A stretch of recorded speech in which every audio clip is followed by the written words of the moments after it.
شوہر کو قتل کرنے کے بعد ٹکڑے کرنے سے متعلق کیس میں عدالت نے حتمی چالان جمع کروانے کے لیے تفتیشی افسر کو 29 جنوری تک کی مہلت دی ہے۔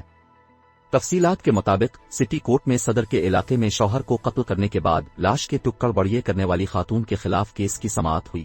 تفتیش افسر نے عدالت سے حتمی چالان جمع کروانے کے لیے مہلت مانگی، جس پر عدالت نے 29 جنوری تک کیس کا حتمی چالان جمع کروانے کا حکم جاری کر دیا ہے۔ تفتیشی افسر کا عدالت میں کہنا تھا کہ کیس میں شامل عینی شاہدین کو تلاش کرنا ہے۔ ملزمہ نے اپنے شوہر کو بے دردی سے قتل کرنے کا انکشاف کیا ہے۔ ملزمہ کی 8 سالہ اور 13 سالہ بیٹی عینی شاہدین ہیں۔ ملزمہ کی دونوں بیٹیاں تاحال غائب ہیں، جن کی تلاش جاری ہے۔